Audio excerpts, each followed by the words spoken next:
Hello everyone, back again to today's video. Going to have a look at the weather for the next week to 10 days for today's video. So that's going to take us to around the 29th of June, and we'll be able to extend out beyond that with the extended GFS and ECM ensembles may run to around a couple of weeks.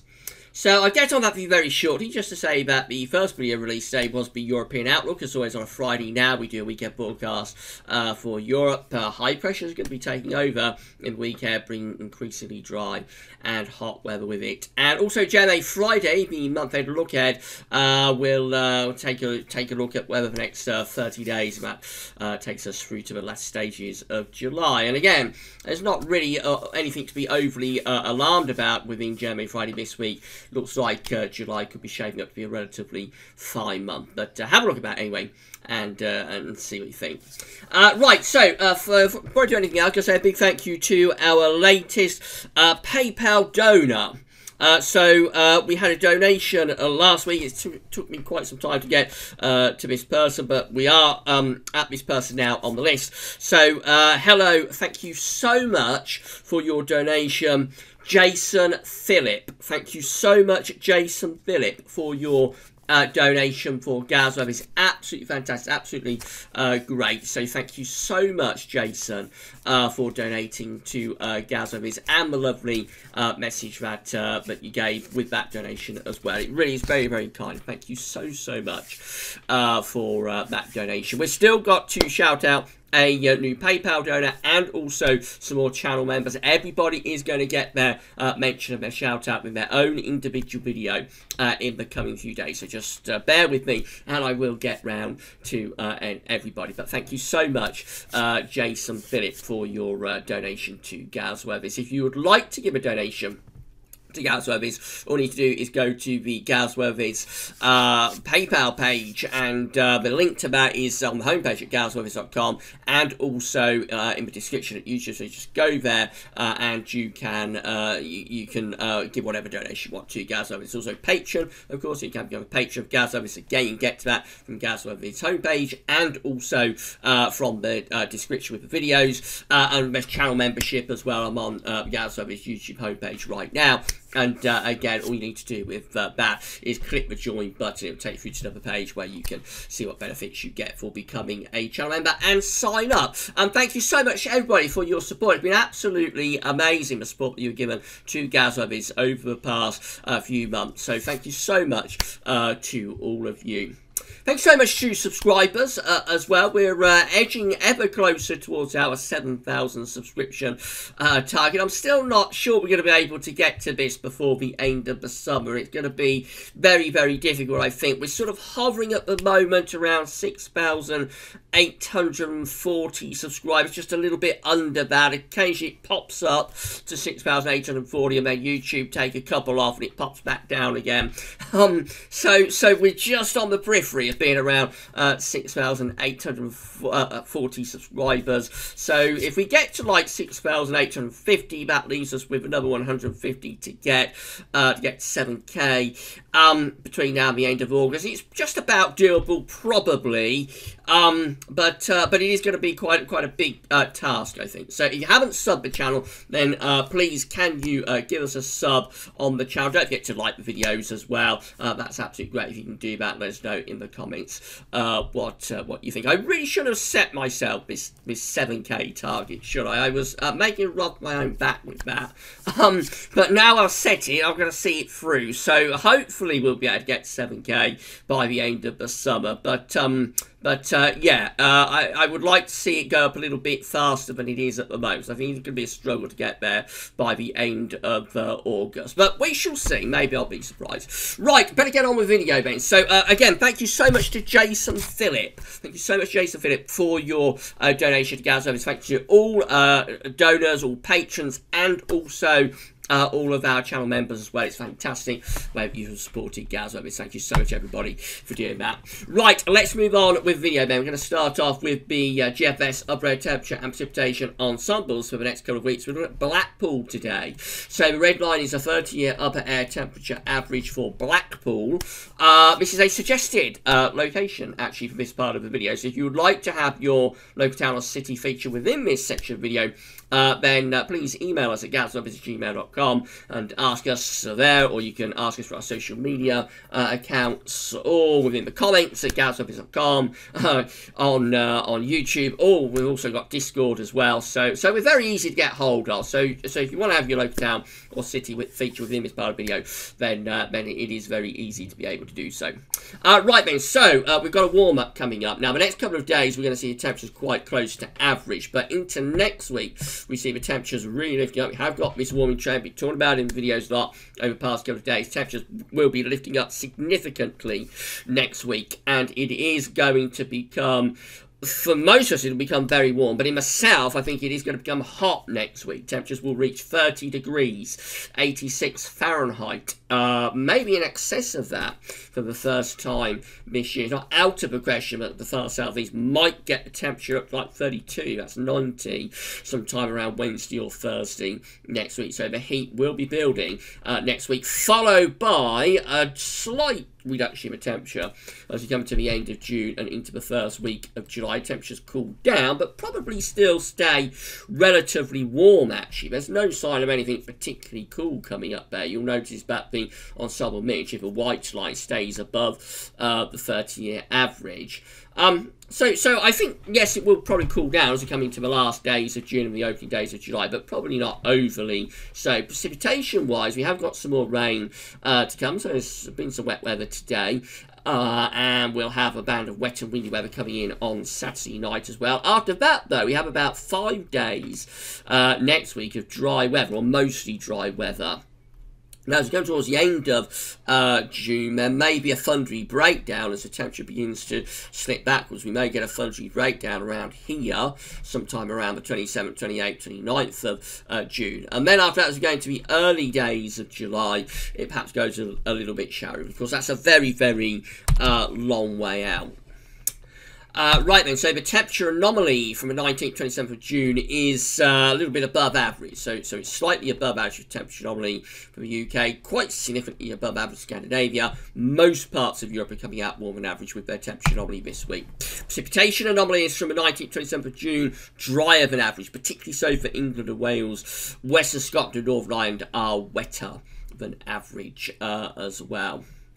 Right, so let's have a look at the model output then. This is the UK Met. This one only goes out to 144 hours, but it's a really good model, so we'll see what it's got to say. This is Monday. Low pressure out to our northwest. A ridge from the Azores is beginning to build towards the southwest. And we go through into Tuesday. That high pressure takes over to our south and southeast. That's turning us increasingly dry, fine and very warm down across England and Wales. For Scotland and Northern Ireland, still a little bit showery with these west-south-west winds, still a little bit showery in the north. But as we go through to Wednesday, the high pressure increasingly takes over across the country and to our east. We begin to draw up these very warm or even hot southerly southeasterly winds. And that's a look on Thursday. So Thursday, again, looking very warm to hot, with winds coming up from the south. There is a trough sort of thing that's dropping in from the north. Just here, this elongation in the isobars is a front that's introducing cooler weather. So that's coming down into the hot air. It might trigger some thunderstorms or something. So by the end of next week, maybe hints of a bit of a thundery breakdown and then some cooler air coming in off the Atlantic. But certainly up to like the second half next week, the UK Met does look really warm and potentially hot for the south. The GFS looks like this. So again, the ridge extending up from the southwest on Monday. This is the beginning of next week's warm spell of weather. High pressure takes over to the east of the country, centred over Germany, starts to pull the winds up from the south to southeast from the early part of next week. And then this high pressure increasingly building over into the east of the country by Wednesday. Low pressure's out to the northwest, and the air is drawing up from the south, very warm to hot air. There's the upper air temperatures for Wednesday showing us that the plus 15 Celsius isoform is moving into the south and to the southeast too. That's Thursday, again looking very warm, perhaps hot for some southern areas on Thursday. Upper air temperatures are lowering a little bit in the north and the northwest, but for England away are still looking very warm to hot through there. And then the high pressure re-establishes actually over the country on Friday. That'll bring a very warm end to next week. The upper air temperature patches just edged down ever so slightly, but with bags of sunshine, I think we still get temperatures well into the mid to upper 20s Celsius with that. And these hot conditions look set to continue through to the weekend of the 27th and the 28th of June. Again, the high pressure sitting over to the eastern country, drawing in those hot winds from the south and from the southeast. By Sunday, 28, just perhaps a suggestion of a bit of a thundery breakdown beginning to develop with this trough of low pressure coming in from off the Atlantic. And by day 10, we're possibly back to something a little bit cooler, a little bit more showery. But then the Azores High tries to re-establish again by Tuesday, the 30th of June. That takes us back to drier conditions once again as we move into the beginning of July. Possibly just going a little bit more unsettled as we run through the opening week of July. But I mean, that's a very, very long way out, and it is really unreliable. GM. Now, the GM last night produced a very extreme hot run with the 20 Celsius, plus 20 Celsius isotherm getting involved. Let's see what the GM midnight run is doing today. So, starting on Monday, again, high pressure building across France, Spain, Portugal, low pressure out to the north and to the west. It's reached from the Azores and pushes northwards as we go through Tuesday and into Wednesday too. The low pressure getting forced out towards the northwest. Hot air is wafting up from the south. Upper air temperatures are looking hot here on Wednesday with plus 15 Celsius isotherm in across England and Wales. That's typically enough to get you to 30 degrees this time of the year. And then we go through to Thursday and on to Friday, and low pressure remains out to west-northwest. We've still got this ridge over to the east and south of the country. Hotter air is being drawn up from the south. There's our upper air temperatures for Friday. So again, this does look very hot. The 20 Celsius, plus 20 Celsius, I should say, isotherm is just there across the northern parts of France. That's enough to get the temperature in the southeast of England, probably up to around 33, 34, into the 90s Fahrenheit. That's Saturday 27th of June. By then, suggestions of a thundery breakdown, this area of low pressure developing out to our west. But look at the upper air temperatures. That is the plus 20 Celsius isotherm there in across England and Wales. So the GM has done that for the second run in succession. It has brought in the plus 20 Celsius isotherm. Bear in mind, this is much, much hotter than anything that the GFS is showing. And even within the GFS ensembles, there are no ensemble members, that get the 20 Celsius isotherm involved. If there was, we would see some of the coloured lines going up to there. So where most of the coloured lines go to is the 15 Celsius isotherm just there. So this is way hotter than the GM is way hotter than the GFS or any of the GFS ensemble members. But nevertheless, there it is. Plus 20 Celsius isotherm is in across England and Wales. If it came off, it would lift temperatures to 35 degrees, 95 Fahrenheit or more, most probably. But again, it is very unlikely to come off. The GM, I think, has gone off on a very, very significant tangent for this run and also for the run that it did last night.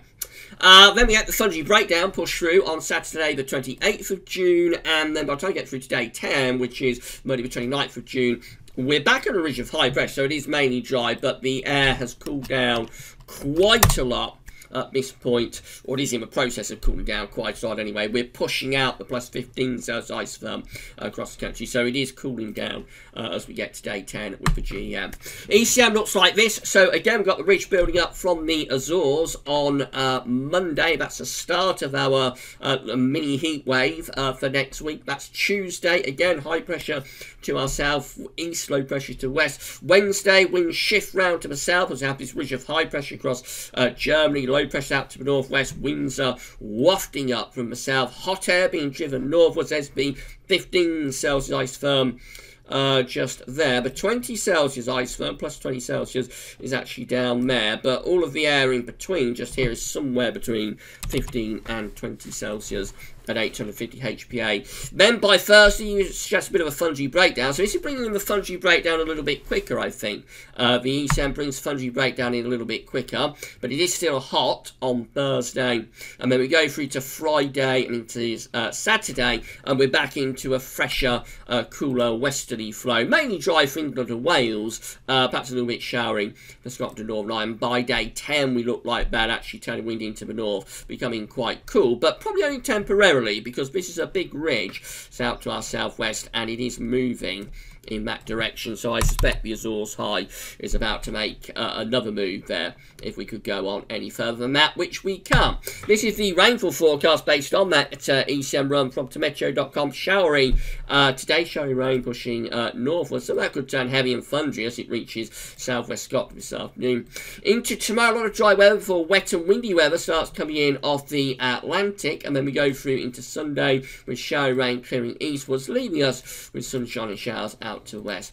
Monday has showery rain in the northwest, mainly dry in the south and southeast, and then we go into a much drier spell, of course, as it gets hotter through the middle part of next week. It will turn mostly dry and also very sunny into the second half of next week.